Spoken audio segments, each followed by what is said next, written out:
मेरा नाम अभिषेक दैया है। आपका एक बार पुनः the easy tricks education point YouTube channel में हार्दिक स्वागत है। मैं आपके सामने कल का जो टॉपिक था टेंस प्रेजेंट सिंपल में नेगेटिव सेंटेंस के, उसके आगे से प्रेजेंट सिंपल के इंटरोगेटिव सेंटेंस को लेकर आ रहा हूं। अब हम बात करते हैं प्रेजेंट सिंपल के इंटरोगेटिव सेंटेंस के बारे में। प्रेजेंट सिंपल में इंटरोगेटिव का अर्थ होता है प्रश्नवाचक। प्रश्नवाचक मतलब ऐसा कोई भी वाक्य जिसमें प्रश्न पूछा जाता है। प्रश्न पूछने के दो तरीके होते हैं। इंटरोगेटिव सेंटेंस दो तरीके से बनाया जाता है। नंबर 1, हेल्पिंग वर्ब जिसे एचवी कहते हैं। हेल्पिंग वर्ब जिसे एचवी कहते हैं। And the number 2, WH words. WH word में who, whom, which, that, what, where, why, how, ये सारी चीजें शामिल की जाती हैं। अब हम बात करते हैं सबसे पहले हेल्पिंग वर्ब वाले स्ट्रक्चर की, जो इंटरोगेटिव सेंटेंस का स्ट्रक्चर होता है। उस स्ट्रक्चर के बारे में देखने के लिए हम सबसे पहले उसका स्ट्रक्चर लिखते हैं। स्ट्रक्चर जो है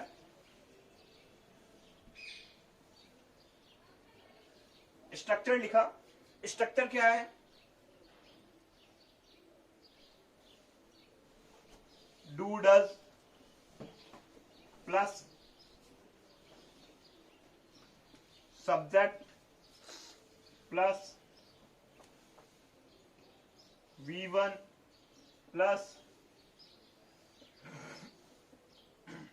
ऑब्जेक्ट। ऑब्जेक्ट के बाद फुल स्टॉप ना लगा के हम क्वेश्चन मार्क लगाएंगे। हाँ जी, सेंटेंस का स्ट्रक्चर है do does plus subject plus V1 plus object. अब हम बात करते हैं सेंटेंस का एक एग्जांपल लेते हुए। इस सेंटेंस का जो इस स्ट्रक्चर का जो एक एग्जांपल है वो लेते हैं।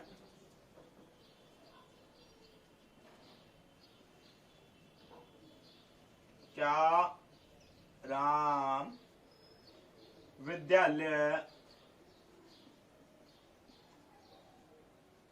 जाता है? हेल्पिंग वर्ब का रूल पहले की तरह सेम रहेगा। जहां डू डज का यूज कहां क्या करना है वो सारा पहले की तरह सेम रहेगा, जैसा हमने पिछले क्लास में बात की थी। बात करते हैं इसमें डू या डज। पहले यहां सब्जेक्ट को आइडेंटिफाई करना होगा। कौन? राम। राम सब्जेक्ट है तो यहां डज यूज होगा। क्या यूज होगा? डज। राम सब्जेक्ट है तो यहां डज होगा। Does subject Ram. Ram does Ram. V1 verb की फर्स्ट फॉर्म। वर्ब क्या है? वर्ब है जाता है। जाता है कहां? विद्यालय। तो वर्ब है जाना। जाने को कहते हैं go. Does Ram go to? कहां जाता है? ऑब्जेक्ट विद्यालय जाता है। Does Ram go to school? Last में इंटरोगेशन मार्क। हाँ जी दोस्तों, ये जैसे एक सेंटेंस देखा हमने, do does plus subject plus V1 plus object वाले स्ट्रक्चर का। क्या राम विद्यालय जाता है? एक सेंटेंस आप लोगों को बनाने के लिए दे रहा हूं, जो आप लोग बनाए। सेंटेंस है क्या वे पतंग उड़ाते हैं? Question mark. क्या वे पतंग उड़ाते हैं? क्या वे पतंग उड़ाते हैं का बनाएंगे। अब मेरे को एक चीज बताइए, इसका सब्जेक्ट क्या है? सबसे पहले सब्जेक्ट को आइडेंटिफाई करता है, क्योंकि वर्ब हमेशा, हेल्पिंग वर्ब हमेशा या मेन वर्ब हमेशा सब्जेक्ट के अनुसार आती है। यहां सब्जेक्ट है वे।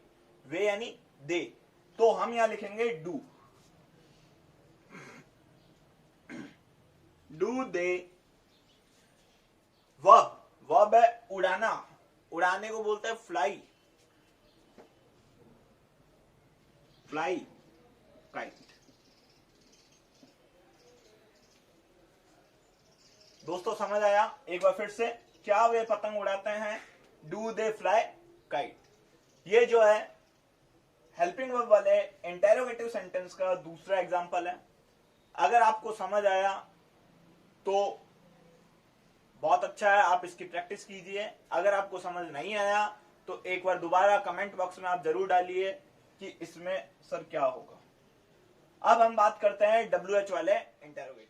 दोस्तों WH इंटेरोगेटिव की जब बात करते हैं, WH इंटेरोगेटिव के लिए हमें दो चीज को समझना जरूरी है।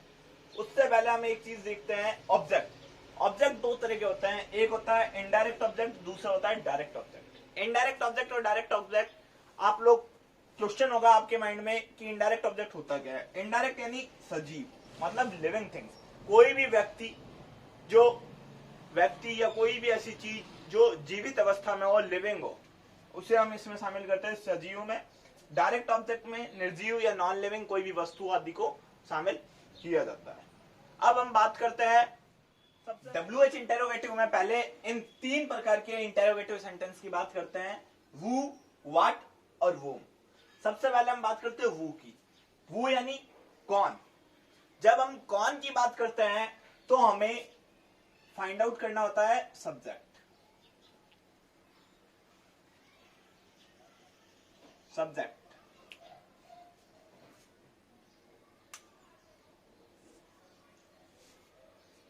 फाइंड आउट करना होता है सब्जेक्ट।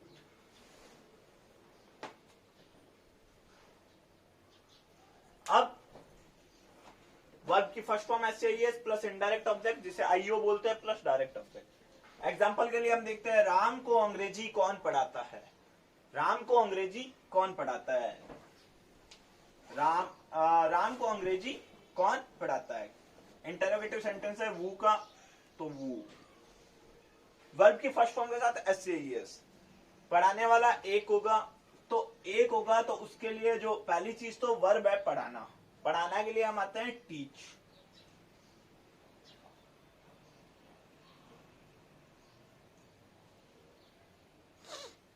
फिर SAES।